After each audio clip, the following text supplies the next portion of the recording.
I'm not willing to admit that out on live, even though I Oh, when realize we're we are live, live. okay. It'll Let just me be our just be clear secret. for the record then. Everybody, I'm madly in love with Manny's EPD logo going on and behind him, and I'm feeling like obviously a little belittled at this point, but that's okay. That's normal for me with when Manny's involved.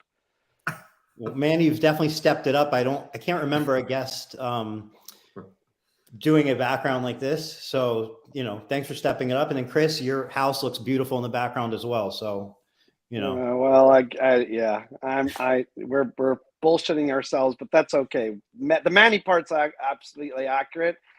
So now I'm going to go and figure out how you put that. I see when I'm on a bunch of team calls and stuff, especially Matt Moreau, he's got this like sick XPEL background going on where it looks like we're at the top of like, I don't know, a tower in downtown New York City or something, and that's head office.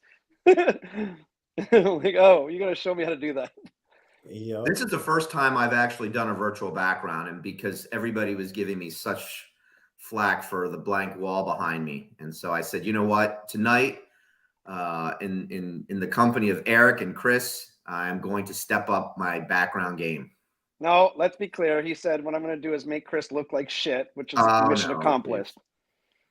No, would never do that. See, if you guys really want to know how 3M I'm not even capable of doing that. If you guys really want to know how 3M and XPEL get along, now you see. You fucking can't stand each other. Well, this is a no holds barred podcast, so let's get ready to rumble. This is going to be interesting. So, right, Eric, I'm sorry. I'm not trying to steal your thunder. Go ahead, my brother. No. This is a perfect intro. Intro is the hardest part. Then it gets rolling. So you made it easy. No holds barred.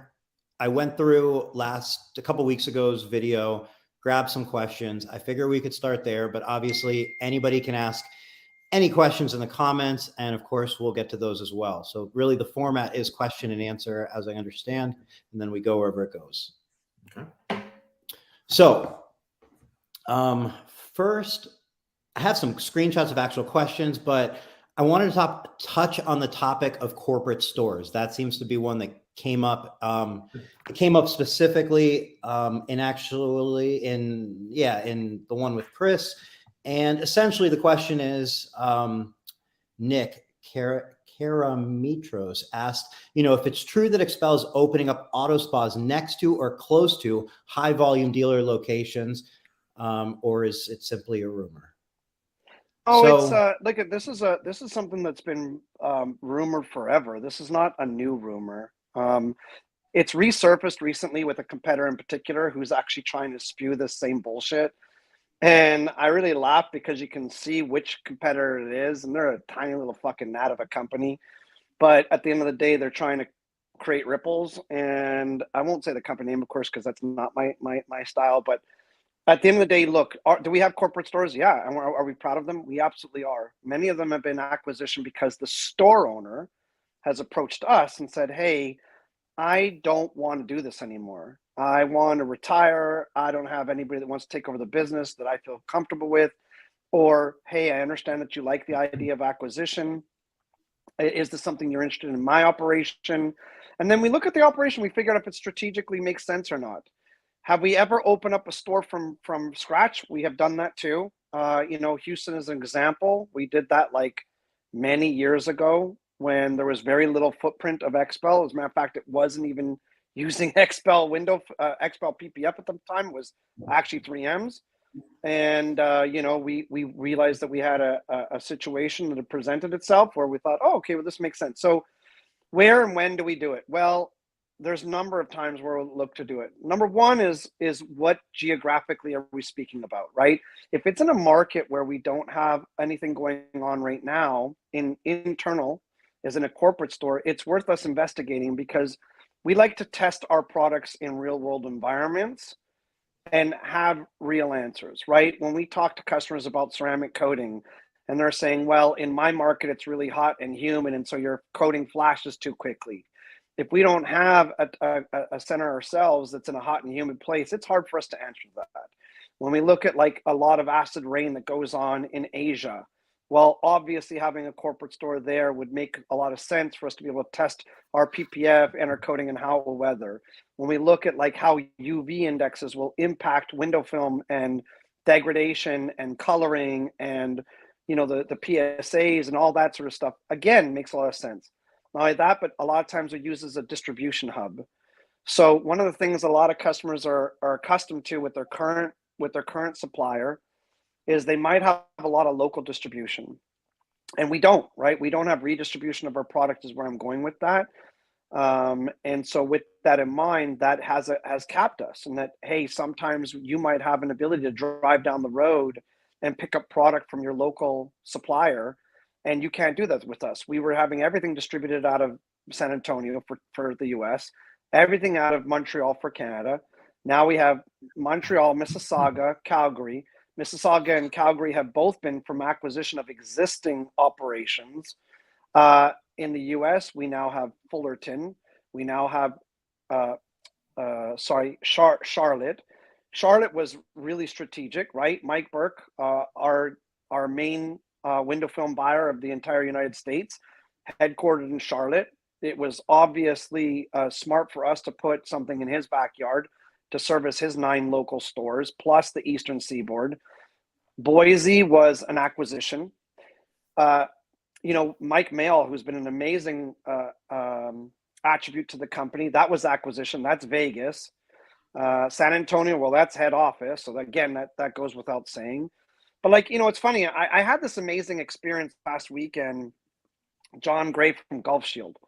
And I know that when John Gray was first made aware of us opening corporate, he is by the way, our biggest Texas buyer. So for all of you that are trying to go after our number one customer or biggest customers, hey, here's some food for you. Go ahead, try and grab them from us. You know, John was not for us bringing on our own XPEL shop in the area, right? Our biggest Texas customer. Wow, we're pissing off our biggest Texas customer. Oh shit, should we hold back on this? But we're like, look, John, trust the process. We promise you that this is only going to be better than ever before for you. There's lots of reasons why. Number one, obviously now we're going to do some localized marketing in a way that we wouldn't have before. We don't strategize the marketing just for our own stores. We strategize the marketing, yes, to support our store, but obviously support the overall local market. Number two, John had a situation. He's got a big operation, lots of installers. One installer caught COVID. Guess what? Gave it to the entire team. He went from literally having 14 people in store to having nobody overnight. We actually turned around and said, hey, let's send our installers from our shop. Let's tell our retail customers we can't service them in the timeline that we expected.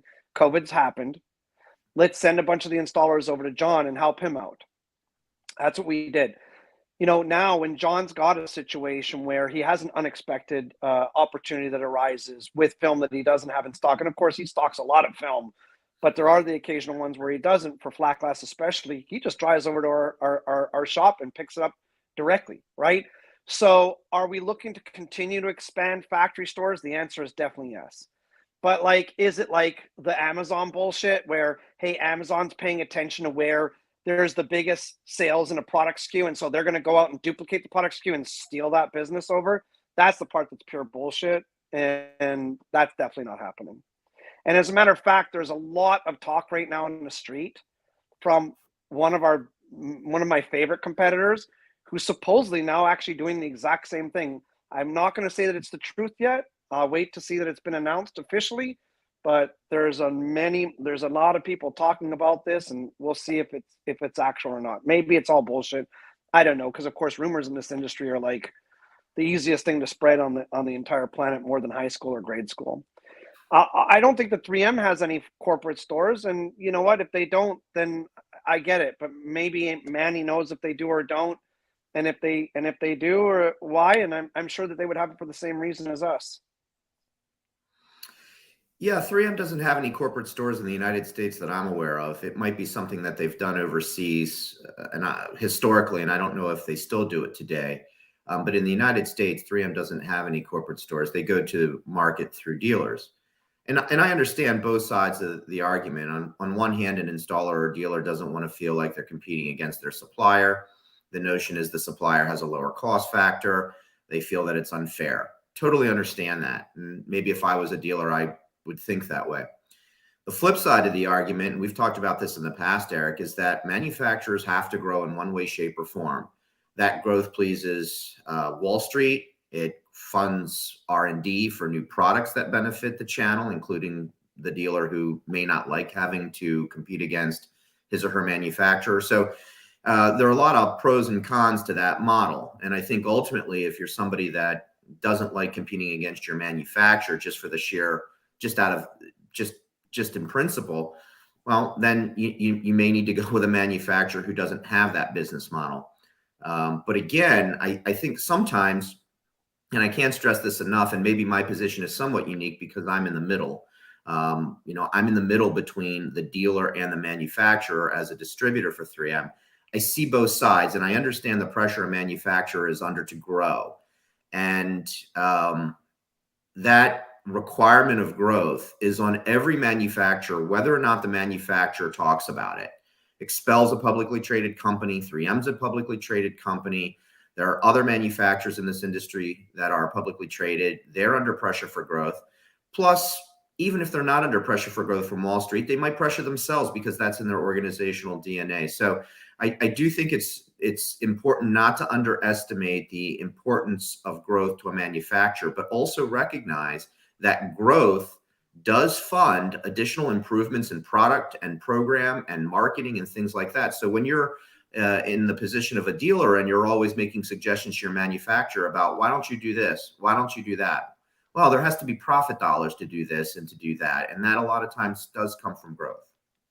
Yeah, and I'll add a little bit to it too, right? Something he said, which was really cool at the end there, which is that a lot of times you're hearing from shops that are saying, hey, why don't you do this or why don't you do that in terms of product change? Maybe make the film a little easier to install, a little more stretch, a little more grippy in the glue, a little less grippy in the glue, a little better scratch coating. Well, the reality is that we have not only their information to rely on but we have our own to compare it. And that is a really big advantage for us. And again, I literally agree with everything that Manny just said. I can understand why somebody would be like, I'm not interested in working alongside a manufacturer that has corporate stores. Hey, if that's the case, I get it. No, we're not going to be offended by it. I'm not interested in obviously trying to convince you otherwise. I'll let my other clients talk to it instead that are in those markets to say how well it works out for them. But the last part is that we also come in typically at the highest price, right? One of the worries that people have is that one of the things you're going to do, like Manny alluded to, which is that, hey, clearly I theoretically pay less for my own product than the people that I sell to. That is sensible, right? So do I have a competitive advantage? Well, we all know that film costs especially are a very minimal portion of the actual overall part of the cost of doing business, right? It's really the labor that we're all making money on. Even if the film cost was pretend half price, which we don't. We book it internally at the same price our shops pay so that we can use real world metrics in terms of how to design out a shop's growth. But even if we didn't, the reality is that on a full front end, instead of it being, call it $300 worth of material and PPF, it's going to be $150. Is that really making a difference in a $2,000 ticket? No. And am I going to use that $150 advantage to try and sway the clients towards me instead of my shops? No. We built our business off of, obviously brick and mortar operations and dealership operations and obviously dealer services operations. And we're not looking to stop that. And I do realize that it's a difficult conversation and a topic piece. But again, it works really well for us. And it's what really helps us to generate those new product offering lineups that people are looking at, not just from the profit standpoint, but from the real world application standpoint that we're doing it ourselves and we can verify what they're saying on average. Make sense? Totally. Great question though. Yeah. I mean, I think you both nailed it. And it comes from fear of loss, right? Like it's fear that something's going to get taken away. And like, I definitely think, there's a huge advantage to you doing business like that for everyone. And then there's also, there's nothing wrong with somebody saying, I want to be with a company that doesn't do that. Right. And that is like the market, like that is business. And you have to, if you can't embrace that there should be two sides to things, that's, I think just you have the choice to pick or choose, right? Really, right. You're not losing anything. You have the choice to go with a brand like 3M, and great. Thank you, Manny. By the way, I figured that they didn't have any corporate stores, but I didn't want to say that categorically. But I mean, look, I've always said 3M is an incredible brand. Eastman's an incredible brand. XPEL is an incredible brand. You should probably be brand specific That's how I feel. I'm never going to change that opinion. And so if XPEL doesn't suit your needs, 3M will, and they'll do it happily, and you should be very content and not be like trying to pick a fight with XPEL because they're not doing it the same way. You should just be like, hey, cool, I get it, I understand. Move on and make your choice. And to your point about, being able to use a real world environment to develop how a store should be and so on in that process. I just, speaking from my own experience, 6-7 years ago, I was thirsty for that sort of example in my own business because I would see glimpses of shops overseas and I would be like, what do they have going? What does their showroom look like? Because you didn't see so many shops like you do now on Facebook. And, like that's tremendously valuable. I think like if I'm an XPEL dealer, I want to look at XPEL shops and say, let me see what these people that obviously have all the resources and, a lot of experience and knowledge and so on, like, what do they find important? What does their layout look like? What do they have? What do they have in their garage? How many people per square foot and so on? And what does their pricing look like? Like, I want that example as a business. You don't want to be shooting in the dark. You want to go, that's it. Now I can go do it and do it confidently and over and over. Yeah, I just got an email not even a half an hour ago from Chris West giving me a lot of shit. And it was because we have obviously a number of corporate stores located all over the place. And what we will do is we will encourage operations to actually go to our corporate store to see how it's operating, to see how we're handling sales, to see how we're handling displays, to see how we're handling installations. And Chris was sending me an email because obviously we should make the store manager aware of this. And we just showed up. We just had some clients show up just yesterday without any foreknowledge to the shop manager, which of course is not a good thing. But I agree with you. Like I do believe that from my perspective, when a shop says to me, hey, I want to know how to run my business more effectively and efficiently, we're not talking marketing. We're not talking, how to negotiate a better term on your lease or something, but you want to understand how to run your business effectively, no problem. Pick any one of our shops. Every one of them was overseen by Chris West. Of course, we all know who he is and how incredible his shop was. And he's managed to make that the same within all the shops. So we do have some real world opportunity for you to take a look at. But again, I don't want to discredit what Manny's saying. If it's not for you, it makes total sense to me that it's not for you. And I'm not interested in trying to convince you. Well, and as a manufacturer or distributor, like you don't actually have to own a shop to provide that sort of guidance for your dealers either, right? It's just one way to do it, but like it's not a requirement to provide that sort of guidance and so on. Anything 100%. else to kind of close out the topic, Manny? No, I think I've stated my perspective on it. I see both sides, and everyone's got to make the choice that's best for them, just like a manufacturer has to make the choice that's best for it. If question goes to both Chris and Manny, I'm curious if you were maybe working for a shop now, maybe subcontracting, about to kind of step on your own and take your business to the next level. So you're kind of in that starting stage, or maybe you have a small shop and you're looking to maybe get into a new space and take yourself to a next level. Would it be focused on automotive or flat glass, or would you suggest both? Go ahead, Chris.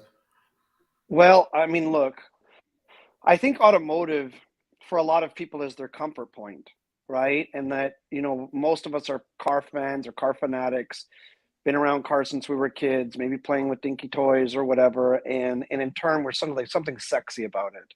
So I think that for a lot of people, they believe that market is the market that they should focus in. But I can tell you right now that the biggest opportunity, as far as I see it, is flat glass. I mean, I think that you make the most money per hour, per square footage with the least amount of pain.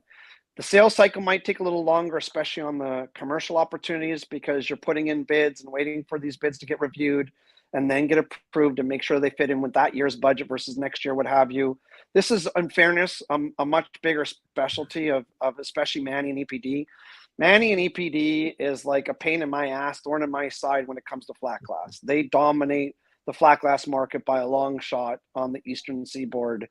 And as much as I would love to try and steal as much of that away from him, it's going to be really hard because they have so much to offer within that space that I'm not there yet. But at the end of the day, it's a hard answer. It's an answer again, but ultimately, what do you feel is where you're going to have your success with? If you're not aware of how to go out and bid on jobs and understand what that sales cycle looks like and things of that nature, then you might become, like, unfortunately disenchanted with it.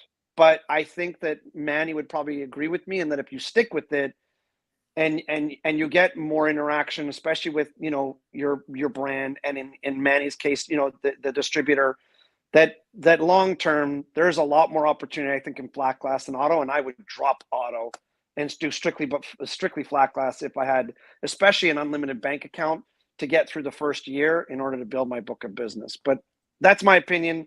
I don't know what Manny says. Well, before I answer the question, first, thank you, Chris, for that. And the opposite is true on the automotive side. You and XPEL have been a thorn in our sides. And, quite frankly, 3M's strength on the architectural side is mirrored by XPEL's strength on the automotive side. And I can say that, having gone against you in the streets, my perception as an outsider is that, your go-to-market strategy has really redefined XPEL. And I think, just fast forward 5 years since we started butting heads, XPEL is where it is, and it's in a wonderful spot automotively.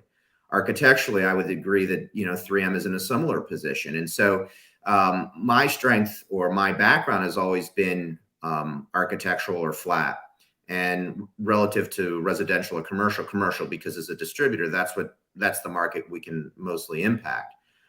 Someone looking to get into the industry right now, I think it's an interesting time because there is a potential recession looming ahead. I think that has to play a role in it. I think certainly the automotive business is a little bit easier to get started in terms of kind of hit the ground running. And the presumption is that you can have an incomplete marketing strategy and still have people calling you and walking through your door. So you have a customer base in that regard. I do agree with Chris that in the long term, the real money is with flat, and there's a ton of opportunity coming up in flat, but it takes a long time to go after that business, not just logistically in setting up a company and developing a business plan and a marketing strategy and executing it. But to Chris's point, especially on the commercial side, there is a long sales cycle. And so, if you think you're just going to all of a sudden open up a flat glass business and the next day the phone's going to ring, you're mistaken. That's more likely to happen on the automotive side. And of course, when you're starting something out, you may have cash flow issues. You may not be able to sustain the phone not ringing or go without sales and things like that. So you have to make your decision very, very, very carefully based on your resources. But if money's no object and we're talking about sheer opportunity, I think the opportunity is on the architectural or the flat side. Yeah. See, now you know why I don't like to speak when he's on this thing with me, because he hit it on a whole bunch more topics than I did and sounded insanely more professional. Remind me never to do this again with him. Teamwork. It is. I can't hold my own like Chris can, though, on these tough questions that his customers and non-customers hit him with. That was probably about 2 podcasts ago, Chris. You know the one I'm talking about. Yeah, I listen. Eric's got to know it was his podcast. That was a very interesting podcast, and it was the first no holds barred, and it was really interesting. I like these no holds barred. I had a lot of fun with it, and I of course loved your comments and accolades with regards to how I handled myself afterwards. So thank you. Oh, for sure. Well deserved. But no, these are great questions, and Eric, I know you're the one asking them, and your viewers out there probably want to know certain things. And I think there's a new spirit of cooperation and open dialogue within the industry where information flows a lot more freely, and it helps everybody understand everyone else's position. And I think we're able to now work together, and all that does is positively impact the industry, which I think in turn, whether directly or indirectly, brings more people in. That creates more marketing, that creates more awareness. And then all of a sudden, this 56-year-old business that has taken the longest time to achieve any kind of high single-digit market awareness, all of a sudden gets to that next level. And then you see the penetration rates hopefully increase exponentially. And I think we're entering into that new era now. And I think a lot of people are taking notice, and it's just winning begets winning. So a growing industry brings in more people continue to market, and that creates growth, and it's a cycle. Yeah. And flat glass is just so the awareness is still just so minimal, so minuscule. Even compared to the, we'll talk about like paint protection penetration. There's still so much more room. Automotive tint, so much more room. But then, like when you go to especially like residential flat glass, I think it's even just so much more room. Like people just have no idea. And when homes, we talk about cars it's pretty cool that now cars can be $400, $600, $1,000, and maybe up. Homes can be $3,000, $8,000, $12,000. And those are really nice chunks of change that you can bring in a day, 2 days, and you're in and out. And people don't look through their home windows as carefully as they might their car windows either. It is, in my experience, and to Chris, kind of, you touched on it, like less of a pain in the ass in a way. Like you're in and you're out, and of course it has its challenges, but you're not crawling in somebody's brand new $300,000 leather, just drop costs. I mean, the only thing I'll add to that is that while residential is probably, like you said, completely an untouched market overall, I think, and I'm pretty sure that Manny will agree with me, that right now the biggest opportunity is probably going to be in low E films instead. This mandate of climate control as best we can, and getting your energy efficiency up as high as you possibly can, is very real, right? And it's been put into law in a number of cities, and I think you're going to see that continue. And so I do believe that obviously really strong companies like 3M, which dominates the flat glass market. I mean, let's not bullshit each other. That's a reality. I think that you're going to see that's going to be a really good opportunity for them to continue to master that and maintain that and crush it. Yeah, I do agree with you, Chris, and thank you for that. The opportunity that the industry is seeing with respect to energy conservation, which is really probably the catalyst for creating the opportunity 56 years ago. And energy conservation in this country comes and goes in waves, and we're at the most recent wave right now. And energy conservation takes on a whole new meaning, because we typically think of reducing air conditioning costs, and that's what the industry is geared to thinking. But the truth is, especially in northern climates, what we're really now talking about is reducing heating consumption. And so when you take northern climates across the stretch, from East Coast to West Coast, not only reducing your air conditioning expenses, but also your heating expenses, or your consumption, I should say. And the same is true for southern climates, but the focus is mostly on your air conditioning consumption. So that's creating a lot of opportunity for a lot of different manufacturers, and everyone's really got to go out and chase it, because still there is low market awareness, Eric, absolutely speaking, there's low market awareness, but relative to what we're used to, there's higher. But it's still not to the point where a commercial decision maker looking to reduce their consumption or increase their energy efficiency is going to necessarily know. There's a relatively inexpensive piece of polyester that goes on your glazing that reduces the window's solar heat gain coefficient and U value to the point where the savings or the consumption reduction is substantial. So yeah, there's a lot of opportunity ahead of us with respect to the architectural market. I feel like that opportunity is something that, like, manufacturer wise, I would imagine would be very important, because that's glass that is going to get film on it, and you want to see it with your film on it down your channel somehow. I feel like as a dealer, for 99.9% of dealers out there, that's like the highest hanging fruit, because it's the longest sales cycle. It's the energy, like, conservation models. It's the prevailing wages. It's the extra insurances. It's like the long, like, waiting to get your money. It's like all those things that, like, you're talking sometimes 6 months, a year. I feel like companies like Solar Art, Campbell Window Films, like Window Film Depot, like these, like, larger companies that specialize in national projects are going to be the ones that are, like, even begin set up for the hassle that goes into that. And I guess like, I feel like, at least from my own experience, that like the low hanging fruit is these beautiful big homes that everybody's building, where you can walk into a home and out of home in the same day and have an $8,000 check. And, you know, your film cost was $2,000, your labor might've been $2,000, and you have $4,000 and you didn't do a thing. And then you do 3 of those in a day. And you're like, you don't have cash flow issues. Like, they're paying you on the spot. Like, I'm just saying, like, the way, like, that's just kind of my, like, for most people in a shop. Versus now, if you have manufacturer support, then I think it changes everything, right? Because like, you're going to need a big crew. You're going to need a lot of film. You're going to need these energy conservation models. You're going to be like potentially putting, forgot what they're called, but the, you know, to gauge the temperature throughout the day and the hours, and gather all that data. And then after that, you may not hear anything, or the price might suck. And like, for most tint shops, I just think that's like so far out of like possibility. Yeah, I mean, I hear what you're saying, Eric. I think certainly when you look at a skyscraper, a dealer may get intimidated by the process necessary to go out and close it.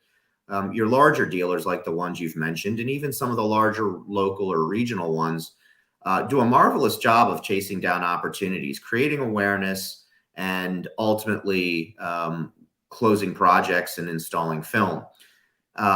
Our dealer network, I'm very proud of. I think they do a fantastic job of developing opportunities. We look at it as our job to support them, which we do, but we also try to develop opportunities on our own on their behalf. And, you know, from the standpoint of what is easiest to chase, what's the lower hanging fruit? Yeah, residential is easier. It's profitable from a per square foot basis. It pays quickly. You don't have to wait for your money, things like that. But a couple things. One is, as a manufacturer, you've got vested interest in doing more commercial projects because more film is moved, right? So the manufacturer charges the same whether the film is sold for a house or for a building, but the dealer doesn't.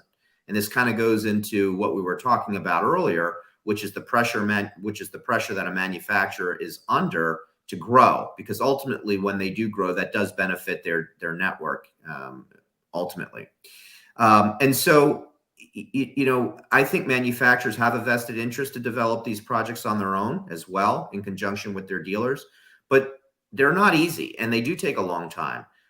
We typically say the average sales cycle for a project is 18 months, independent of anything Chris was talking about from a market factor standpoint with legislation. And in some cases, I know dealers who've worked on projects for 20 to 30 years before they've closed it. And I don't say that to discourage anybody, but I think what Chris was alluding to is going to change the game, right? I think it's going to put pressure on the buying, on the decision maker in a good way for us, to the point where I don't want to equate it to shooting fish in a barrel, but I think it's a lot easier to sell window film when the end user comes to you versus you having to go to them, point out a problem that they have, whether they realize it or not, and that you offer a solution to that problem. Yeah, and I'll back up. Obviously, like, again, like, look, you know, not to compare anybody on our team to 3Ms for sure, but like, you know, we had this incredible acquisition of Veloce, but the reality is everybody knows that as great as Veloce was, the whole reason for the acquisition was to get Harry Rahman, right? So we asked Harry, hey, come in and literally strip us of our existing product lineup and come up with something that's a lot more impressive. Okay, great. And he's done so. Like Vision 2.0 product lineup, I don't, again, not to sound combative or anything like that, but I would put it up against almost anybody's flat glass lineup, not including decorative. But at the end of the day, you know, you have operations like Sunstoppers is a really good example. Do they do commercial? Yes, for sure. But it's not their bread and butter on their flat glass operation. The bread and butter on their flat glass operation is exactly what you said. The easy, if you will, opportunities, right? Having a retail customer that comes in the store that deals with them on an automotive side saying, hey, by the way, did you understand that we could also do this for your home? And then, hey, we're actually in your neighborhood tomorrow with one of our, you know, vans. Would you like to stop by and provide a free quote? And then they get in there and they close the deal right on the spot and they get their money on the spot because it's through Square and everything. That's a really interesting model. And that's why I think Sunstoppers is very successful at flat glass while not focusing on these massive opportunities. However, I 100% believe that the massive opportunities that are going to continue to come along, especially in this energy conservation for these big buildings, is much more lucrative and much larger. And because it's going to be mandated, you know, look, you can only make your air conditioning so efficient, or your heating, you know, unit so efficient. What do you do afterwards? Okay, well, now you re-insulate. Okay, great. Well, what's next? And there's an ongoing battle to continue to improve it. So, you know, window film on their glass is going to make a very dramatic impact. And so I agree that I think that the time is coming where the phones are ringing asking you, please come and help us out. We need to do something, and we need to do something now. That time is right around the corner. And if you can invest in that now, it's very wise. You know, I think that it's fair also to say that, like, especially for me with my client base, and I don't mean mine as my personal, but I'm being a little ownership wise, is that XPEL is automotive focused. You know, that was another reason for Harry. Like, we knew that this was a massive deficiency for us. We needed to bring Harry in and let Harry develop his team with Carol and others underneath them to understand that we need to go after flat glass opportunities, flat glass operators that don't even have automotive. Because the automotive guys, I agree, more than likely are not going to try and go after that long sales cycle opportunity. And so rather than us just like trying to convince them or push them into an uncomfortable position, to be much smarter to try and somehow miraculously steal one of Manny's customers from them. Never going to probably happen, but I'm going to try. Well, yeah, I mean, you know, for the dealer who's focused automotively to be going after the opportunities that we're talking about, that's probably not going to happen without really a mind shift. Or a paradigm shift, really, because you're not just going to bump into that opportunity because you install tint or paint protection film on a car. You really have to look at a separate business model that you resource properly to go out and market and develop opportunities. Historically, I think dealers have to create their own opportunities. And that's what we've done for 56 years. I do think with what we're doing now, the market conditions that are now true that Chris and I have been alluding to, I think that brings opportunity to us for the first time. And this is a terrible way to explain it, but it's very similar to, God forbid, something happens at a school where there's a shooting, right? There's always that event triggers demand for window film or a polycarbonate or bullet resistant glass or something that enhances the safety of a school. Energy policy, which is really, well, I should say energy, economic and political factors that are at work, are creating opportunities that are now coming to the industry, coming to us for window film, all in order to increase the energy efficiency of buildings. We got through 2 questions in 30 minutes. Man, I love it. Yeah, what's the third one, Eric? Where's the controversy? No, it's me. I'm talking too damn much is what I'm trying to say. I'll save the controversial for the one right after this. Let's say you're a shop doing $300,000 to $500,000 a year. It's 1 to 3 people in that shop. And you've tossed around money for marketing. It hasn't landed anywhere. You're looking to start fresh, and you're asking your buddy Chris and your buddy Manny, off the top of your head, if you had to earmark a number, if it was you, what range would you say out of that 500,000 gross sales, 300,000 to 500,000, what percentage or range would you start off with marketing? Is there anywhere that just comes top of mind to where that would be allocated? Broadly. I'll defer to Chris on this one, especially because it's really automotive, which is so. I mean, I'd like to try and dedicate 10% of revenue to marketing. I think that's a very healthy number if you can afford it. There are times when you can't, right? I mean, sometimes people are unfortunately operating a lower margin, perhaps because of the brand that they're currently using, where it's an unknown commodity, and maybe because they're a newer operation too, right? I mean, the fact is, and one of the reasons I've said this many times in the past, is that, like, if I'm a new operation, I'm only going to partner with extremely well-known companies. And the 2 that most come to mind is 3M and XPEL. Now, Eastman is an amazing competitor of ours for sure. Absolutely. But I think that it's fair to say that 3M and XPEL have put a lot more emphasis on B2C strategy and marketing platforms than Eastman. No disrespect to them.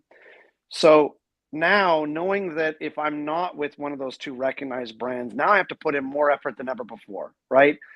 If I'm with any other brand other than those two, there's no doubt that market awareness is obviously going down dramatically. And so that's where that marketing strategy is going to be required. To move on to that next level, to do what, the Josh Popeniks did and the Ray Van Dexters did and Tion at AP3 and all these other operations.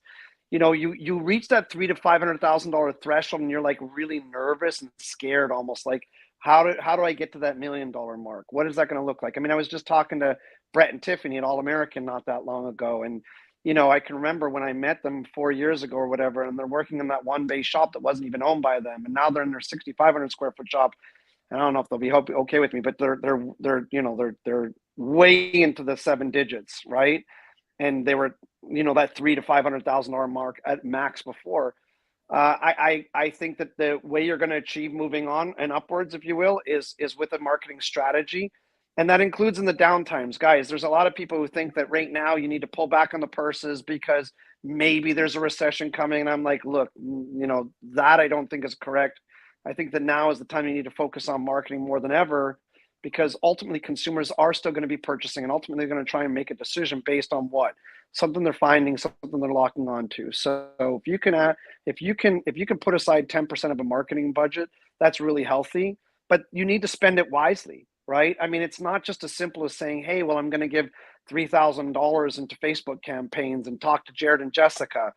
I'm going to want Jared and Jessica, who do a great job of planning out a good strategy for me and showing me why I want to spend that $3,000 on Facebook and where that money is going to go. If I'm talking to Thad at Sunstoppers, they have Velocity, right, which is their own marketing opportunity. Same thing. People believe that they're marketers themselves. I think you and I have talked about this in the past. And more than likely, they're not. I certainly know that I was certainly no expert at it. And utilizing somebody else's resource or ability, I think is smart. Yeah, and I'm not sure I'm even qualified to estimate a percentage, Eric, as to what percentage of either revenue or what other type of metric a dealer should allocate toward marketing. I will say this, I think, marketing certainly depends on the size of their market, and their budget. But on average, when I speak to dealers and you look at sort of the importance of a dealer's digital footprint, which includes their website and their social media presence and managing it and posting it and SEO and SEM, a lot of times dealers are, and maybe I'm really more jaded on the architectural side, are spending, upwards of $5,000 a month.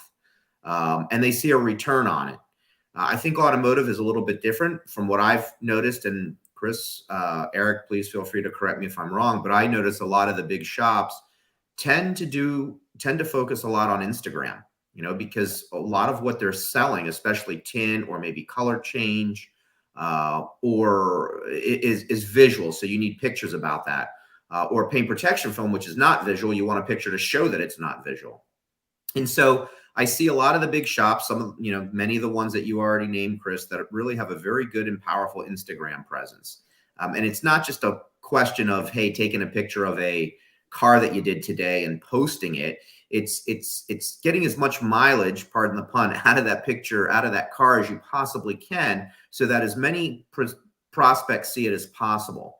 And I think, when you look at a potential recession coming, if you are a dealer that does have the resources to continue to market, probably history has said to continue to do so. And that's certainly what we saw in 2008 with the housing crisis. Those that continued to market, and especially those that really started to pursue the commercial marketplace, were the ones that came out of that ahead of the game. Those that didn't either folded up their tents or they started working for someone else, and that's okay. And so, I think it's going to be important, if there is any kind of downturn, whether you're automotive or architectural, you want to get as much opportunity out of a single customer as you possibly can. So if that customer is coming in for paint protection film, you want to use that opportunity to cross-sell and upsell. Or you want to make sure that customer knows you offer more than just paint protection film through an effective marketing strategy so that they go to you versus your competition across the street who does offer just as many products and services as you. Yeah, I'll lend one more little piece to this. First of all, fantastic answer, because you're definitely correct on all of that as far as I'm concerned. But the one extra piece is that you're kind of like, it's self-serving because the two of us are on this call, but like, let's be honest with each other. Between whether you got XPEL or 3M, you've got a recognized brand name within a consumer mindset, right? So I've always been disappointed in the idea that you've got these mega million or billion-dollar companies where what they're suggesting is you need to market their name because they can't afford to do it for you, or they're not going to do it for you, where 3M obviously does an incredible job with that, as does XPEL. So if what you're doing is not only trying to create awareness of what you have to offer in terms of your installation quality, customer service, price points, etc., but you also have to convince the clients that you're talking to that the brand you're using is a decent brand worth putting on their vehicle or in their home, that's also part of the consideration, And so I think that 3M and XPEL have definitely got the upper hand in that regard. And then obviously Suntech and Luma are right in behind that. And then you look at other brands where they're doing is they're spending a fortune on something like, IWFC to try and convince shops that they're something bigger than they really are, or that's the sexiness of the brand. It's not. The sexiness is to the consumer. The sexiness is let me generate a customer coming to your door and saying, hey, that's the brand I'm after. Thank you so very much. Now tell me why I'm dealing with you for the installation of that, versus, okay, not only do I want you to tell me about the installation, but I've never even heard of that. What is that? I actually was hoping that you were using this brand instead.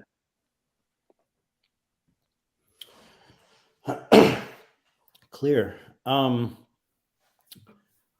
Let's talk about the topic that we've talked about many times before. I'll try and package it in a way that hopefully we can get what we're looking out of it. If not, we'll do another one. We'll bring it up again.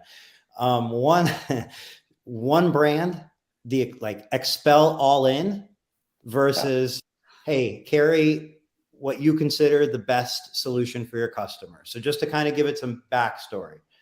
Sure. The way I understand the side, the perspective of some of the maybe people in the comments is they see it as their responsibility to, and I don't mean like, I'm not trying, this is the way I understand. They feel like their responsibility to their customer is to select the best products according to their opinion in each category and offer that to their customer. And the way, and then I'll just leave it to the way you see it. So that seems to be the side. And then like kind of this angle that maybe what XPEL is doing is strong arming you into carrying all their products instead of just the best ones. Sure. That's what we're trying to tackle here, I suppose, is it's kind of like that two sides of the coin, right? There's going to be store-owned manufacturers. There's going to be ones that don't own stores. There's going to be ones that say you have to carry our exclusive products. There's going to be ones you don't. To the point of strong arming, do you feel any of your intent or XPEL's intent is a strong arm move, or is it simply a branding? Is it where do you see it? I'll leave it to you. So, yeah, I'll definitely answer that. Number one, I'll tell you why I categorically feel it's not strong arming, because you don't have to say yes. I don't sit there and tell you. As a matter of fact, let me be much more clear about this. I now oversee all of North America as my current responsibility. And I look at my reps and I talk to the reps and I ask them, by the way, how often are you on the road stopping at stores that have never even approached us? And the answer across all of them is never. It's so rare. It's insane. I mean, out of every 100 opportunities, not even one is one where we approach them. So you have thousands and thousands and thousands of people coming to us every single year in North America saying, please let me represent XPEL. And I say, oh, well, first of all, thank you for reaching out, because I am flattered by that. I do have some questions for you. And there's some like qualifying questions. A lot of it has to do with where are you physically located? Do you have a brick and mortar?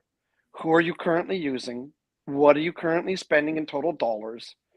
And like, do you have certifications in these categories such as window film, PPF, flat glass, or coating installation? And, you know, let's talk about that. Number one. When they come back with the answers, we have this like short survey, it's 9 questions. We then look at the answers to the questions and we determine, number one, the first thing we look at is this shop too close to another XPEL exclusive shop, right? And that is a very key distinction. If it's already a block down the road from an XPEL exclusive shop, and that XPEL exclusive shop is in a territory where a geographical location where they're doing a very nice size of volume in comparison to their population density, the answer is just right away, no. We just literally send back an email saying, thank you so very much for reaching out. However, due to your answers, we've determined that you're too close to an existing operation that we don't want to bring you on board because of that. It's nothing personal. I mean, obviously, like Manny said, as a manufacturer, we want to sell more product. But what we don't want to do is cannibalize the sales of our existing clientele. Now, that's a difficult thing to still get into because some clients will still come back and go, well, hey, there's a guy only 5 minutes down the road from me. And then I have to go and look into it. And I go, well, hold on a second. You told me you're exclusive. Actually, I just dealt with this one just yesterday. A great shop who's been with us for a long time. And I want to say his name, but I met him at the Barrett Jackson in person in West Palm Beach. And he's a super passionate individual, been with us since before we even started producing film, and feels that he's exclusive and feels that by bringing on another opportunity in the area, we did him dirty. And I'm like, bro, like, I don't understand. You say you're exclusive, but I'm looking at your website and you've got another brand of coating. Well, yeah, but that's because I came on before you had coating. You're right. So that's considered a grandfather account. You do not have to make the conversion over to XPEL. Now, at this point, we will not allow you to install another coating on top of our film. For that, we will void the warranty. We've made that very clear. However, if you wish to remain grandfathered, you're more than welcome. No strong arming. Please stay the way you are.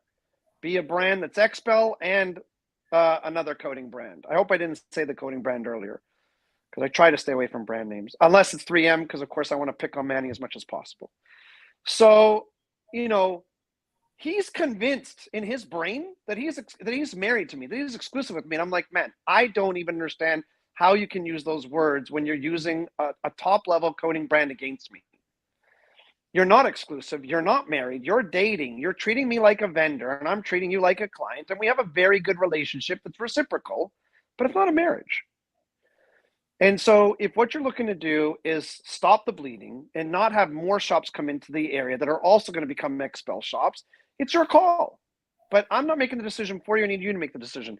You know, I won't say his name either, because there's going to be a big announcement from a really big client in Ohio that is dropping their coating brand. He gave me the commitment just yesterday. It's going to be an eye-opener for a lot of people. But that's the reason he reached out. He was like, look, like, I'm in this area. There's now 2 other people in this area. The population actually serves a much bigger city.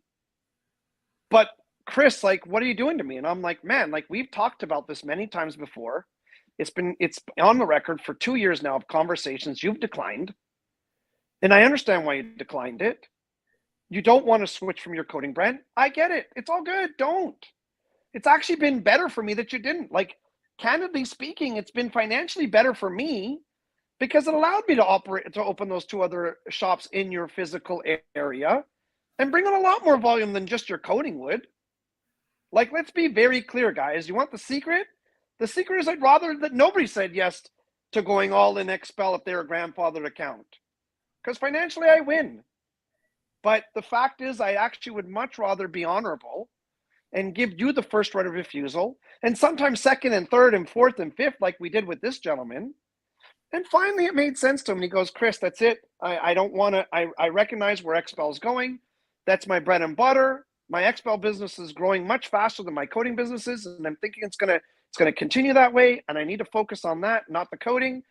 I do like your coating a lot. I don't like it as much as my current, but I'm sure I'll get to love it just like everything else. Switch the product out. You learn to love it, right? I mean, the reality is a lot of these guys love the current coatings or current tint or current PPF that they're currently using because that's what they're used to. But, you know, if you want a new account from me, I didn't approach you. You came to me. You want it, it's not a secret. You got to be XPEL and you got to be XPEL exclusive. If that doesn't suit you, I'm cool with it. Please. Like, please. But I'll tell you that if you were 3M, I'd still be telling you you're a dumbass for not being exclusive with 3M. If you're Suntech, you're a dumbass for not being exclusive with Suntech. You know, Manny is aware of customers of his that are not using him exclusively. I'm aware of the customers that are not using me exclusively. Do you really think that they count as much as an exclusive count does, no matter how much we like them on a personal level, especially from a manufacturer's level? Of course not. You know, it's our tiered pricing in the US is not a secret. We announced it in 2018. It's a benefit that everybody can accomplish. The more you spend with us, the more likely you are to automatically qualify for a tiered discount. Why wouldn't you want to put your eggs in one basket? And I was having this conversation with that same gentleman. He's like, I don't believe in putting all my eggs in one basket. Okay, well, that's a really, really, really old mentality. If it still works for you, cool. I don't think that that's smart currently. You don't walk into a Mercedes-Benz dealership and say, hey, these are really nice Benzes, but actually I'm here for a brand new BMW. They're not selling you a new BMW. They're saying, hey, BMW is a great brand. Let me tell you why I think Mercedes-Benz is better. But at the end of the day, you're stuck on the BMW, then go down the road and grab the BMW. No problem. We get it. And, you know, I go back to 3M. I think 3M is an incredible brand. Have admired them for years. My own business partner back in the day was a very serious 3M buyer. And 3M treated us great. They were great people. You know, and so again, like if I'm a shop, I think that when a customer comes in and I have 3M on the wall and Suntech on the wall and XPEL on the wall, and I go, well, Eric, for you, I think that XPEL is going to be the greatest fit. There's no way you trust me right now. You're looking at 3M's on the wall and XPEL's on the wall and Suntech's on the wall, and yet for some reason I locked onto XPEL for you, but the next guy that comes in, I'm going to say 3M's the best. The next guy that comes in, Suntech's the best. Bullshit. It's because I have too much product of 3M in on my shelves, or I got a special deal from XPEL on a year-end clear out, or Suntech's giving me a spiff, and that's why I'm trying to unload that film on that car. Just go do the Best Buy experience. If nothing else will highlight for you a lack of trust with multi-branding, it'll be that. But strong arm? No. You don't want it? Don't take it. I don't care. I really don't. I want your business. If you're a good fit for us and we're a good fit for you, of course I want your business. My job is to grow XPEL, not shrink it. And it's really obvious, and Manny, I think, would say this himself, the growth that XPEL has seen has been a culmination of this business model. This has been the most impactful thing that XPEL has ever seen in its history. It is the B2B strategy, not only for North America now, but for the entire world. Are we doing it all today, right now, in the rest of the world? We are not. We need to pick our battles and understand where and when that timing is right to then start having those conversations. But I'll tell you the thing that pisses people off more than anything. When I set up a store directly beside them, and yet when they carry my competitor inside their store and they're pitching it to my client that showed up on my marketing dollars looking for XPEL, and they got another brand in there, and they're pissed off at me for opening up a shop down the block, fuck you. That's bullshit. Plain and simple. Now, I'll let Manny weigh in if you would like to.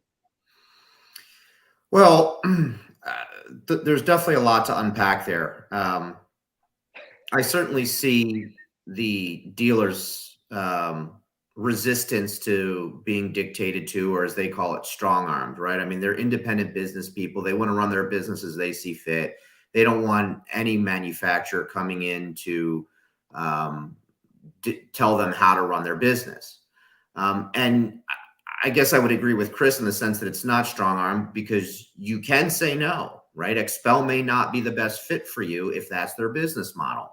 But if you do believe in the XPEL value proposition, then you have to play by XPEL's rules because it's their value proposition.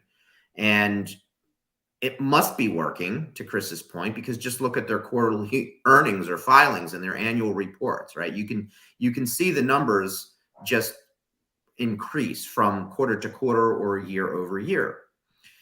Now, having said that, when I could answer this question in a self-serving manner by jumping all over the opportunity and saying, how dare Chris, and so on and so forth. But I'll answer it in an honest way. I mean, the reality is Chris or anybody in his position for any manufacturer is tasked with growing it. And it is about numbers. And right now, Chris's model or XPEL's model seems to be working where it does increase it does increase earnings. And if out of 100 people that they interview or qualify, if 99 of those 100 are coming to XPEL wanting to get on the bandwagon, then guess what? If you say no, there's somebody waiting in the wings who will say yes. Now, having said that, 3M's model is different, as are other manufacturers' models, right? We would love to have exclusive partners all over the country. Absolutely. Who wouldn't? But it isn't 3M's policy to do that. It isn't other manufacturers' policy to do that. And there could be a number of reasons why it's not their policy to do that. And the installer or the dealer that says, I want to offer this ceramic coating because it's better than XPEL's, and I want to offer this PPF because it's better than 3M's, and it's ultimately what I feel is the best for my client. I get that too, right? Because the client's coming in, they're relying on the dealer's professional opinion to make recommendations. And the dealer honestly feels that brand A is better for this and brand B is better for that. And the dealer assumes that by offering the client the best product and service, that makes the client happy. There are no callbacks. The client has positive word of mouth, and the dealer's business grows. That's the other business model at play here. It just is 180-degree different from XPEL. And I think every dealer's got to make their own personal decision as what's right from them. You can jump on the XPEL bandwagon, follow their rules of engagement. Maybe you lose a little bit of control for your business or within your business, but that can positively impact your business. Or you could have a 180-degree different business model where other manufacturers have, and embrace that, and you can grow your business just the same with that business model. So I think it's a personal preference, and if you don't like one model, go to the other, because there are plenty of models out there, because there are plenty of manufacturers out there offering very similar films and finishes.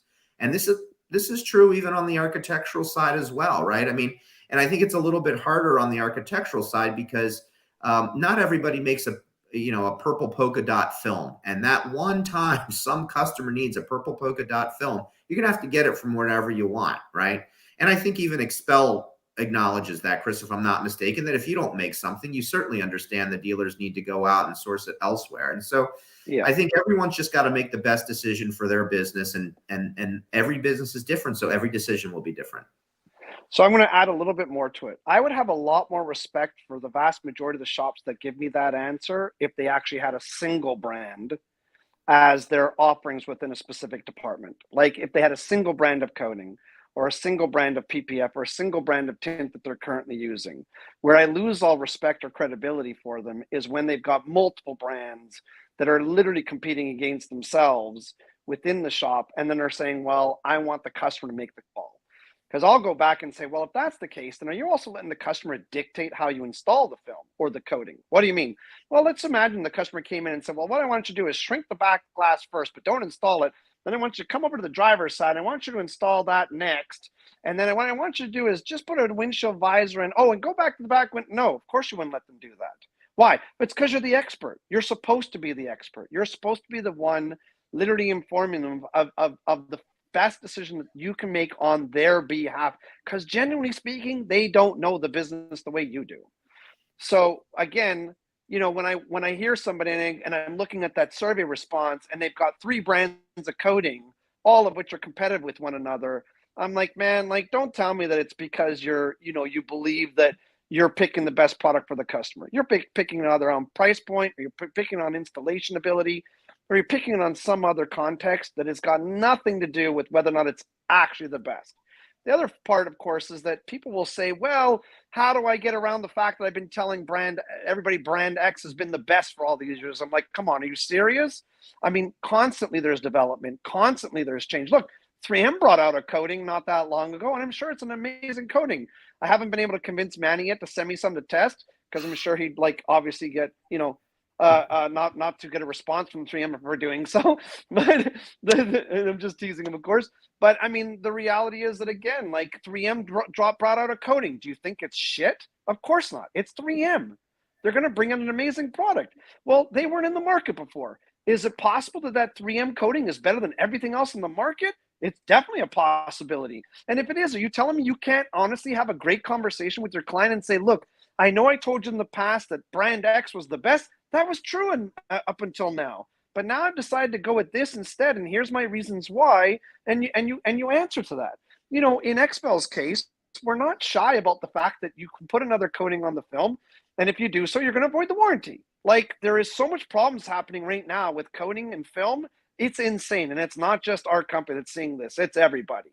So by us being very cognizant of that, if you're trying to install paint protection film from us, but then you're trying to put another coating on top of it that's going to screw the customer's warranty, and we're being complicit and allowing you, well, now we're equally liable. We're not willing to have that happen. So there's other factors behind why that may still be a better choice. I don't pretend that XPEL is the best at everything. As a matter of fact, I will gladly tell anybody that's on this right now, 3M kicks our ass on flat glass. They're the dominant players. My friend Manny crushes me on the East Coast. We're not even comparable in sales of flat glass to each other. But the fact is that if you're asking me if I have, let's say, the best total solution package for your business, I feel the answer is yes. But I don't want you to agree with that because I'm saying it. I want you to decide that on your own. And if you make that decision on your own and we're a good fit for each other, then let's move forward. Let's make it happen. But other than that, you don't want it? Please, don't take it. Don't even reach out.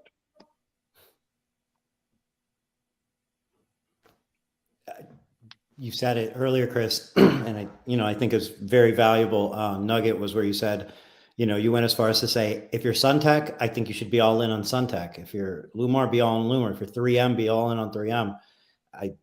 As somebody who carried a bazillion brands at one time, I agree with you totally. I would not want to carry multiple brands personally if I was to ever find myself in a retail scenario, regardless of the brand.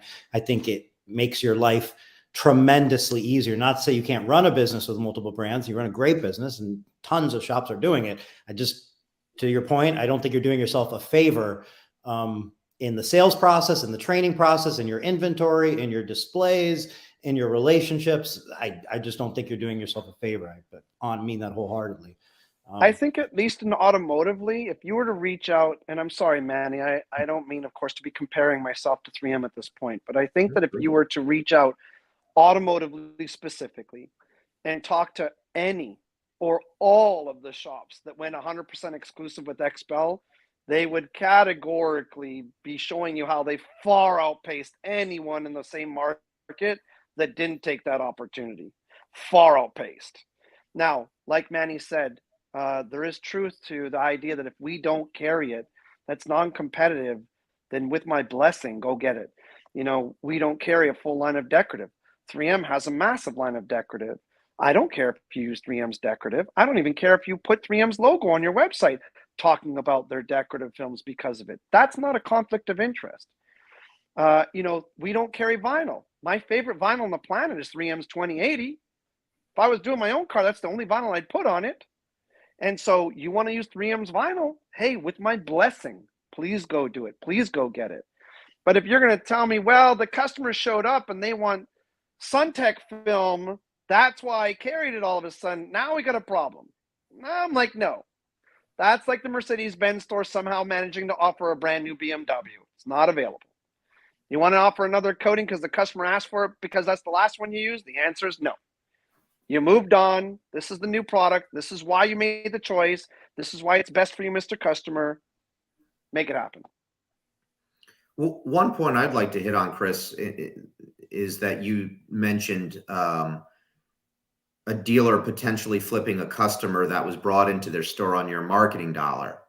And there is no bigger crime, let's say, to a manufacturer than really a dealer taking a lead that came from a manufacturer and then flipping it over to another brand. And sometimes the dealer does it without knowing, and it's an honest mistake.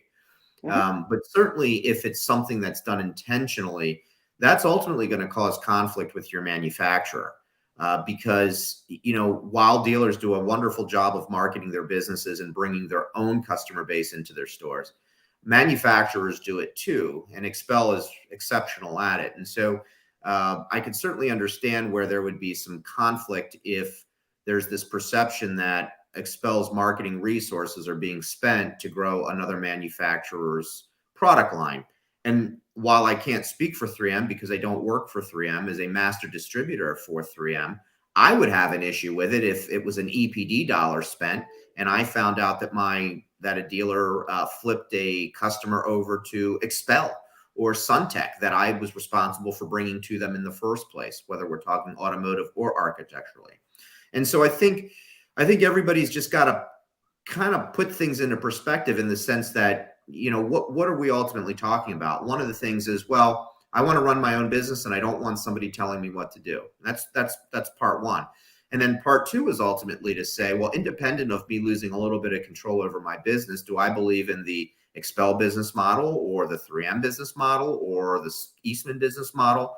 And has to make their decision based on, product, marketing, service, software, brand, and so on and so forth. And I don't think there's any secret that, the two most familiar brands to the end user are 3M and XPEL, especially to the end user that does their research. They're going to come across both of those brands in their research. So, manufacturers have to protect their brand as well. And I think that's something that we, and I lump myself in there because I'm not a manufacturer, often forget. That red 3M logo that we all know so well, I mean, the estimated worth of that is into the billions.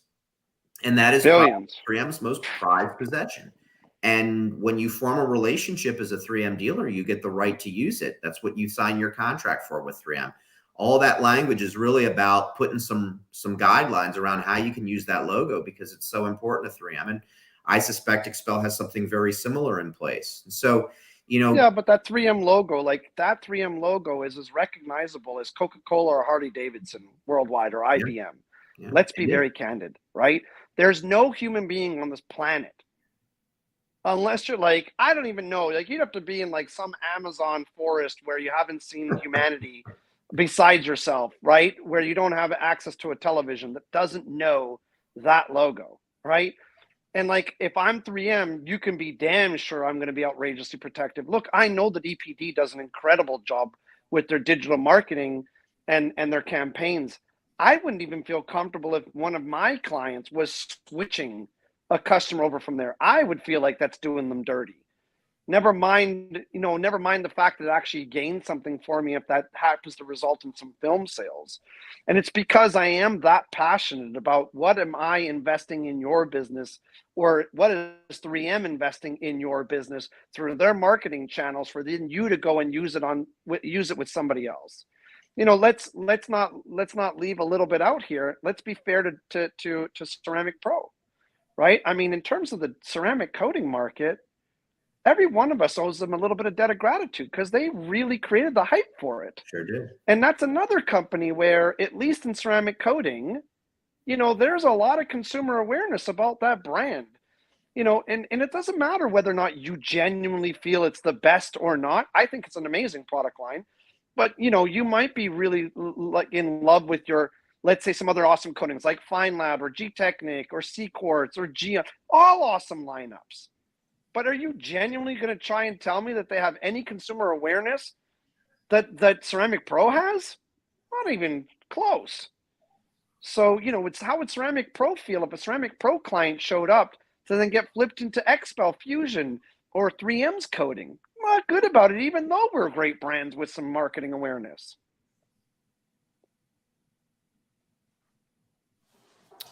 Well said. Before we wrap this up, Oh, well, I'm not saying we're wrapping it up. Time's gone by quickly. I'm not saying we're wrapping it up. I'm just saying well, before we wrap. I'll stay on for 2 hours. I don't care. Well, we can Manny take told this me out. that Maria told him that he could stay on as long as we wanted. My wife's wife watching texts me TV. She's while not missing my wife's me. texts me while this is going on, and she knows I'm in the middle of a podcast. So I'm wondering if she's like trying to tell me that like one of the kids fell and put her teeth through her lip like Brienne did yesterday or God. something. Hopefully not. Yeah, hopefully not. So speaking of tenor battles, which Manny XPEL supporting, and Manny will be on the Tint Wiz Tinter Trivia team. Ooh. Tint Wiz team, yep, for Tinter Trivia. Tinter Trivia is one of 3 competitions that will lead into Tinter battles to the main event. Manny will be one of 5 people representing Team Tint Wiz. There's 4 teams in total, all Facebook groups. But we'll only talk about Team Tint Wiz for this conversation. We can ignore the other 3 groups. They don't matter right now. Manny, I sincerely appreciate you being on the team. Chris, the invitation is open, but maybe we could jump into this video. It'll be 3 minutes of everyone's time, and it'll show you a little bit more about what Tinter Trivia will be at Tinter Battles. Here we go. Cool. The first company to file a patent on paint protection film. Is there supposed to be audio? Interesting. Hold on. You don't hear audio? Hold on. Manny, did you hear audio? Yes. Can't hear you. So that's Chris exclusive then. Yeah, Chris, can you hear me at all? Manny, are you able to hear him? Shake your head yes or no. You can. Something happened on my end then. Sorry, guys. We can hear you. What happened? It's okay. I mean, we'll just wait because I want you to hear the video. I think it's a great question that is being asked there, Eric. I hope we get the answer. Do you want to disconnect and reconnect? Like cut out and then come back? I don't know how to do that. I don't know what he's saying. I know. It's making all these crazy gestures at me, but I've done something wrong, I guess. Weird. That's the next. Are you texting me on the background? Okay, great.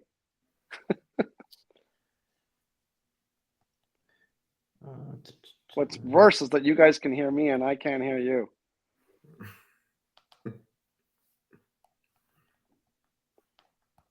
See? For all of you that don't know, Chris has got some technical difficulties.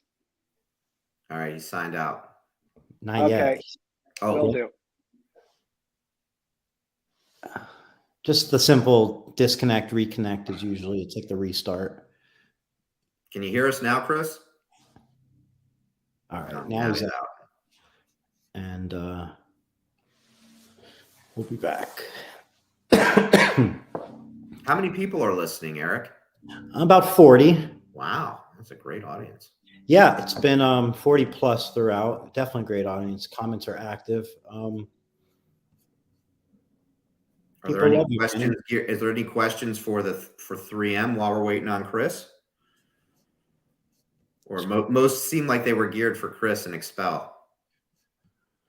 I mean, Chris wanted to bring the heat, and I feel like XPEL has like the heat, kind of like people get a little fiery when they like, you know, depending on what side of the coin they're on.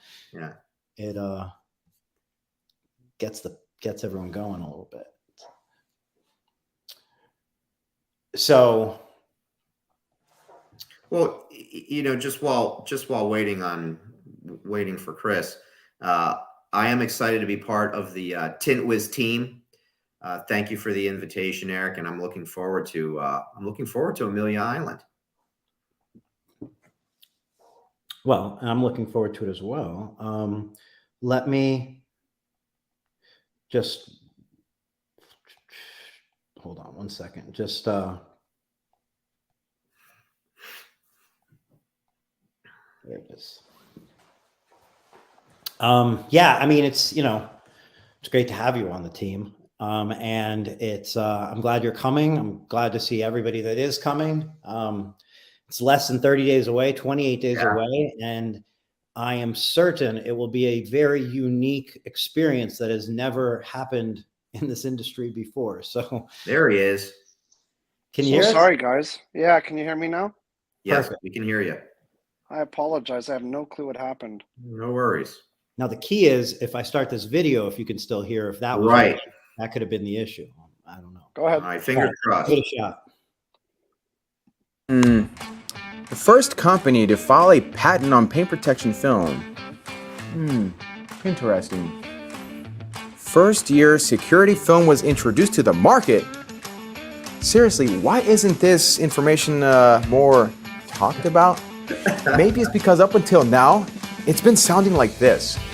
First traces of window film dates back to when I was 13, which puts it precisely at it puts it at 3000 BC, and it was tracing back to the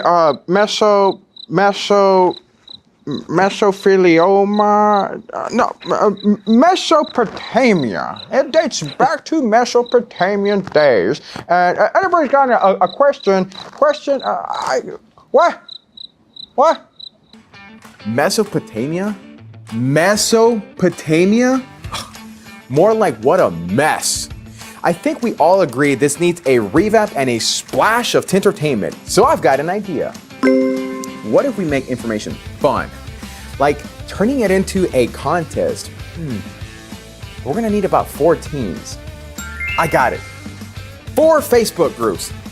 Window Film Pros, Window Tinters United, Tint Wiz Community, and Tintertainment. Now, each one of them can have 5 participants per team, and we can set it up like a trivia with topics based on the history and terminology of tint and PPF. Yes!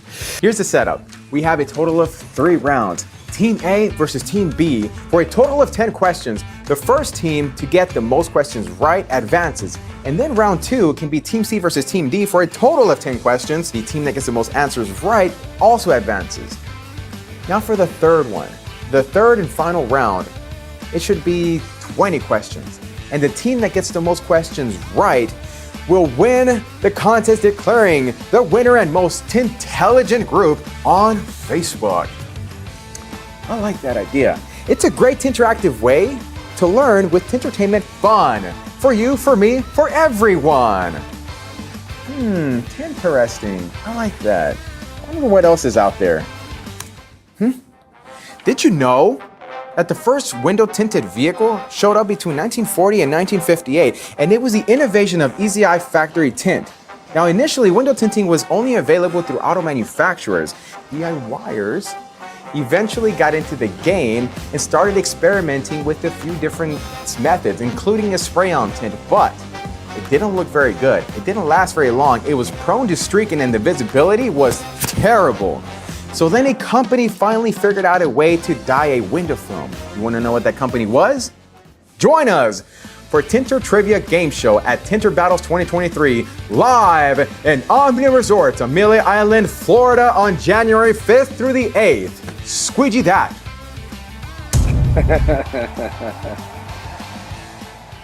Brilliantly done. Man, that guy is simply unfucking amazing. Like, he's amazing. I love him. Yes, yeah, that was really well done, Eric. I mean, Carlos is there's never been one like him. I hope there's more like him, but there hasn't been one yet. So yeah, I mean, this is like a fun spin on just education, right? Like a tin challenge that doesn't involve a squeegee and a blade, and it'll be one of 3 that'll determine the 10 teams that go on to compete at Tinter Battles against the reigning champions, team number 11. And I thank you for watching the video and appreciate both your support at the event, XPEL and EPD and all that. So thank you both for watching. Happy to do it. Yeah. So Manny, are you going for the whole 3 days? Yeah, I plan to be there. Looking forward to it. And this will be, I think, Eric, you mentioned this is the third year, correct? Well, it's the 3rd year, and it's definitely This will be my first time there. It's the right one to come to because I feel like the first 2 were kind of like, every year grows on itself, and just seeing what Carlos has put together for this one and all that's going into it, it's going to be a very unique, loaded event that is unlike anything else. It's of its kind. It'll be starting with a Thursday night welcome reception, food and drinks. And then, Friday from before breakfast, there's Tinter active activities led by others in the community all the way through breakfast. The competitions throughout the day, lunch, dinner, and all that goes into dinner. And the next day will be speaking and educational events. There's obviously training both days. And then the big, event that Saturday will be the main Tinter battles, followed by a reception dinner, a send-off Sunday morning breakfast, and you're starting your year off in a Tinterific way on ending January 8th, Sunday. So anyway, Amelia Island, Florida. That's the plan. Looking forward. That's the plan. 28 days away. Still 28 spots days on away. this community Tinter trivia team if anybody's interested. Well, you don't want me on that team because I don't think I mean, the reality is I think I would just answer 3M to most of those questions. Who invented this? 3M. Who invented that? 3M. Who invented God? 3M. Like that is the vibe. That is the vibe the promo gave was 3M. I feel like we're doing a 3M like spotlight here. Yay. Hey, it's good for 3M. It's good for me. I'll take it. Yeah, listen. Now I'm just gonna feel like even more deflated than normal when I'm on this thing with you. Oh, stop. We'll launch a tint investigation into those accusations. Now, are we talking window film conference? Because I feel like now we're getting on that track. Wait, what? Investigations. Let's just that's where I'm going with it. We'll leave it alone. So yes, Tinter battle season coming up. Any other questions? Anything you wanted to touch on that maybe I missed from the comments or weren't in the comments? I'm not reading the comments. I'm not sure if you're asking. I mean, like somebody else. Anything you'd want to address that you kind of word on the streets, we didn't cover it, and you feel like it could be beneficial. I'm not going anywhere. I have word on the street is that if I go to Tinter battles, right, which is what a lot of people have been asking, that Manny and I are going to have a jiu-jitsu match. Oh God, that's word on the street. So if you're agreeing to this, there could be mats there, and it definitely fits into the Tinter active session. I'm sure a lot of people would love to roll around with the one. Oh yeah, I want to go head to head with the number one rated fighter in the world. Okay, no thanks. So, but I mean, like, I feel like that would be the same as me going head to head with him on trivia. Like, there's no way that I would hold a fucking candle to him. So, as a matter of fact, I don't even know if any other team should bother competing a piece on that. See, now I think Chris is setting me up for failure, Eric, because now I'll no. Well, don't get well, too the nervous. The way I understand it is, and I could be wrong, but the way I understand it is like Manny will go against another person from the team, but then like another teammate goes against another person. So he can't carry the whole team. Oh, wow. Okay. That's my understanding. One person can't carry the whole team. Carlos will come up with some way of making this much more interesting than normal. I guarantee it. And I know there's official buzzers, like the buzzers are like commercial quality buzzers. So it's going to be like you're pressing the buzzer. It reads on a main buzzer and it's like, not a razor. That is cool. I'm going to have to tell, I got Alex Valencia, Billy Ellis, and Tim Ham going down to represent XPEL on the PPF training. I'm going to have to tell them, listen, here's what I really need you to do. I need you to kidnap Manny from the event, right? So that he doesn't have an opportunity to answer those questions, because for sure, I'm convinced that my dear friend is going to outshine anybody else on those panels. I think he's setting me up for failure, Eric. Hold on. I'll tell you this. I think that if I could get Harry to go, he might be the one person that could give you, and I'm sure Eastman's got a number of people on their team that might obviously give some people like Manny a good run for their money. I think listen, let me talk to Harry and see if he's going. We need to see if he's any. For the record, I want it known I am no master of tint trivia, but I am excited to be. I was honored, Eric, that you asked me to join your team. So I'm looking very much forward to it. Now I'm going to be a nervous wreck because of what Chris said. He's psyching me out. Let's put this out there. No. Let me be clear about this. Do you know the first time I heard about this was right now? What does that mean? It means that my dear friend Eric asked my dear friend Manny, which you're now alluding to, that he asked you to join the team. Clearly, he didn't even think to ask me. He wasn't even like, hey, I need to get Chris on my team. He was smart enough to realize that that was a recipe for disaster.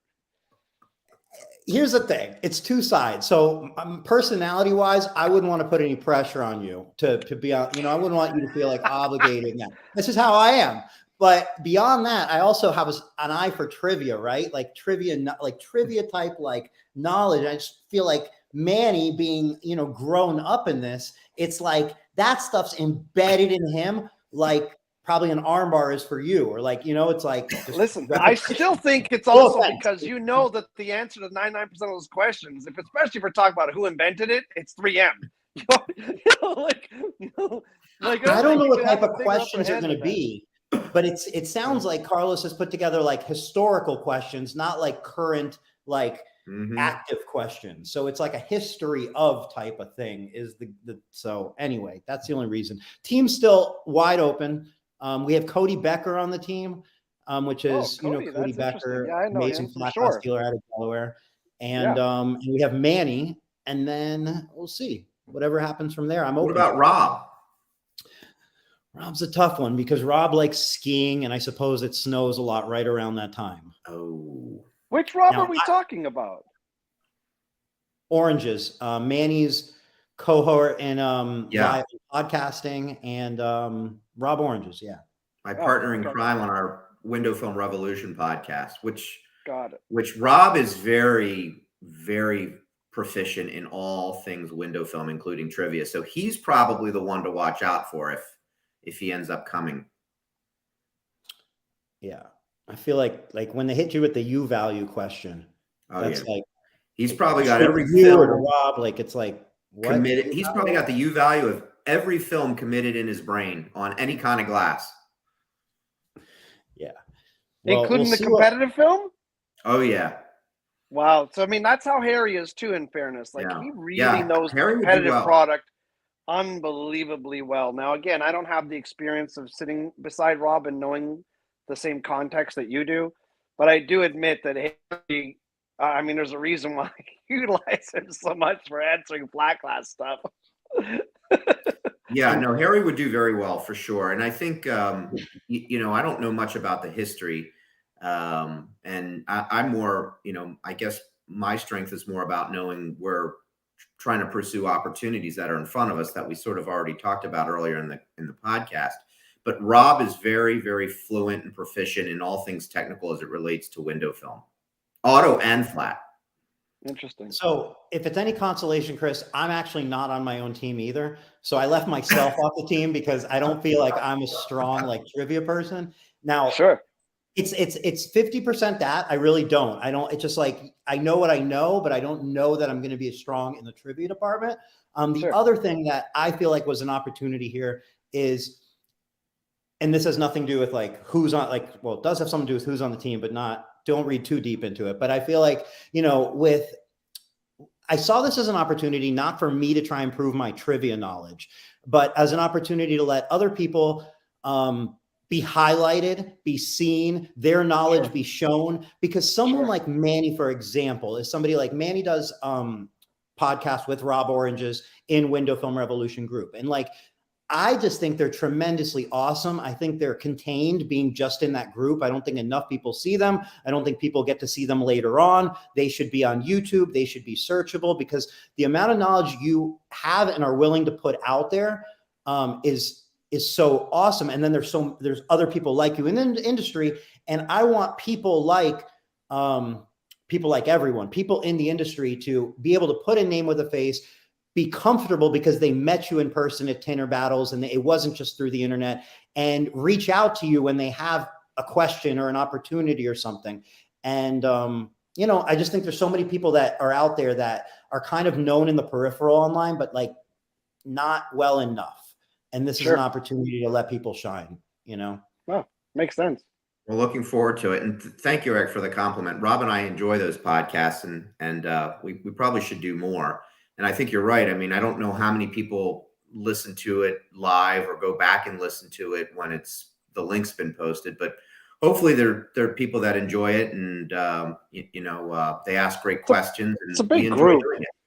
Yeah, that's a very active and interactive group. So I suspect that, I mean, there's no way that those podcasts aren't being obviously paid attention to. But to your point, Eric, it would be better still if it was on some more open forums beyond that, such as YouTube, so that people can find them and relate to them afterwards.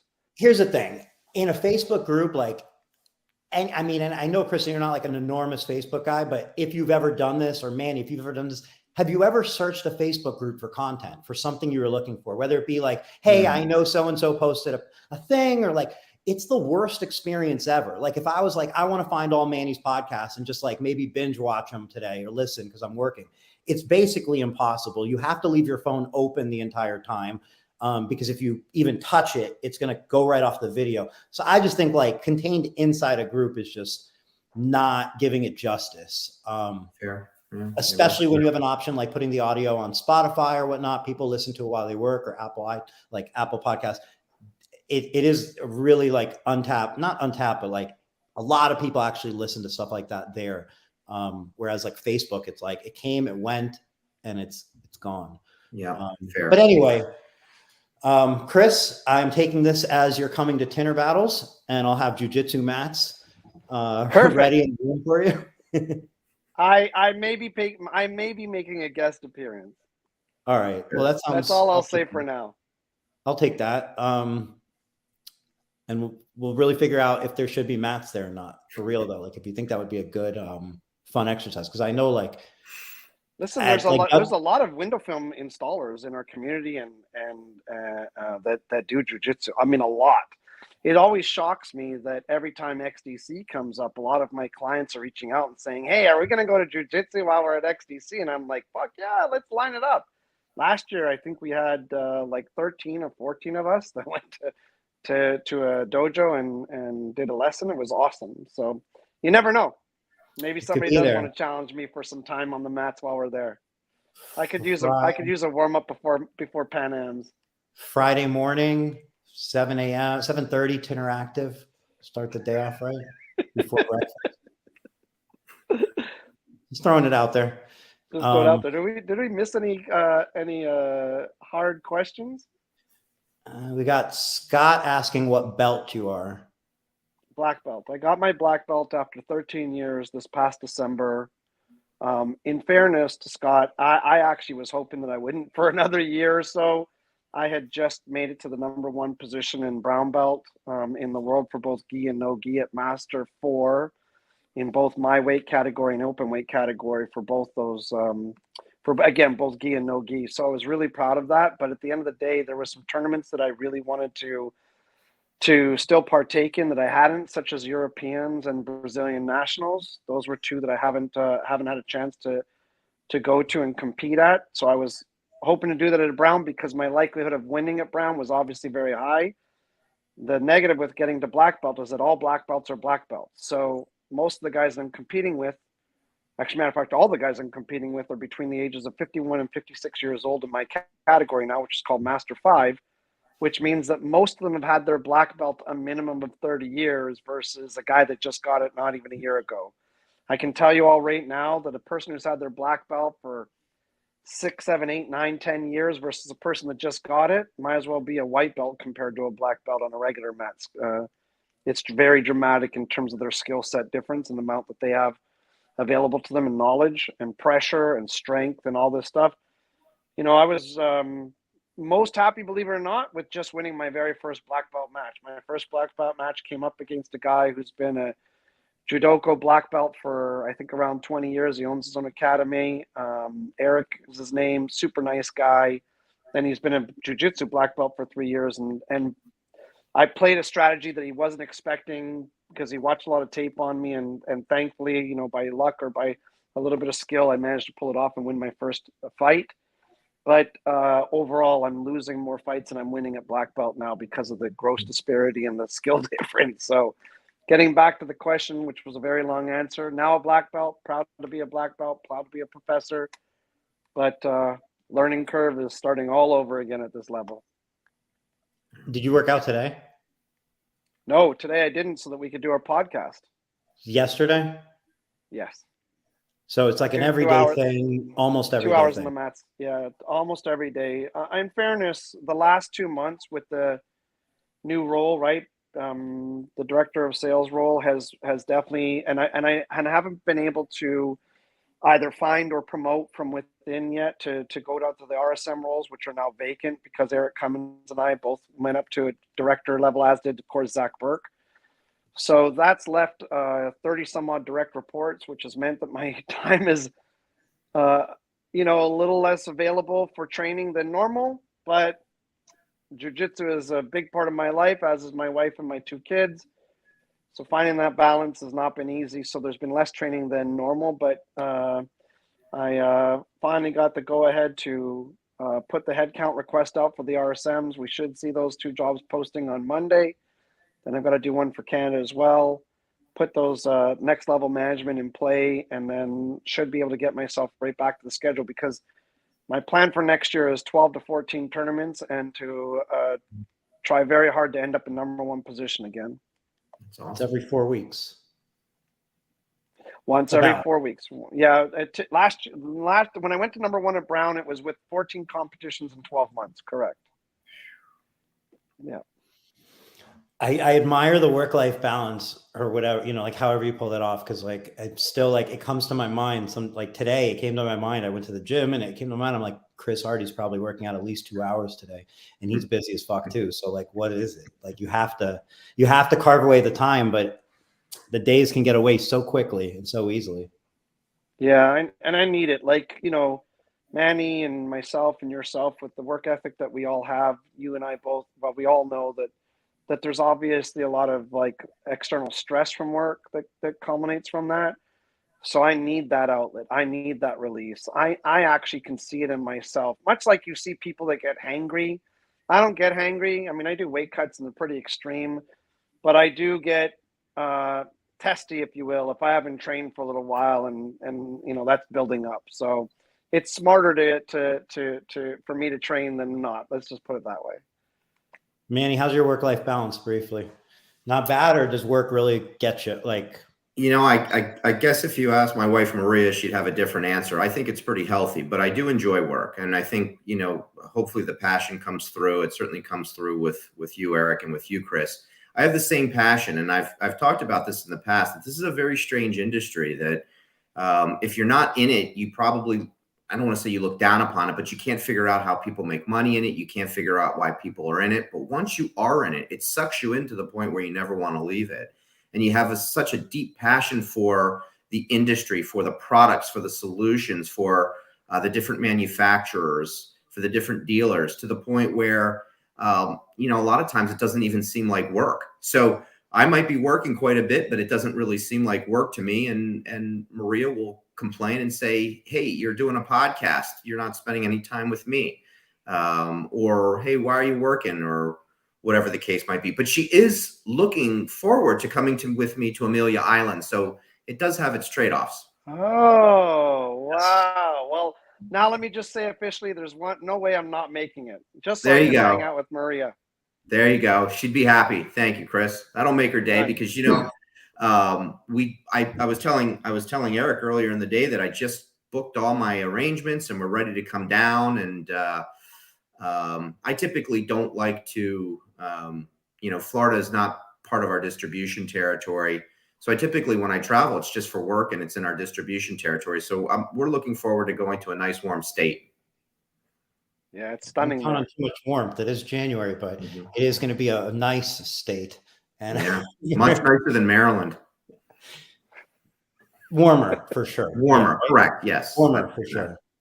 Yeah, and look, that's another, I think, reason why this event shines is because it really is one you could bring your family to. They'll probably enjoy themselves, considering the amenities and so on, even if they want nothing to do with the competitions and so on. Like, it's a beautiful resort. And I do think, like, mixing family and work can be a good thing sometimes, like being able to do some work, then be involved a little bit, see what you do and who you do it with. It can be, I don't know. It's better than going to Indianapolis. It's Florida. So anyway. Fair. It's funny you say that. I'm heading there on Friday. Are you? Yeah, No offense Indianapolis. to I any gotta go to Indianapolis. Indianapolis first, but then Sunday is Scottsdale. So, quid pro quo. Beautiful. Well, good travels, safe travels. And thanks for the time. I can't put into words the appreciation I have that both of you are always so candid and open and share your time hours in the night to come on here and talk. I think it's tremendously valuable and for everyone. And I really, really just want to thank you both and just, express my appreciation. You guys consistently do it. And there's never a lack of candidness, which I think is important. You're just willing to put it out there open and honestly. And that's what all it is, right?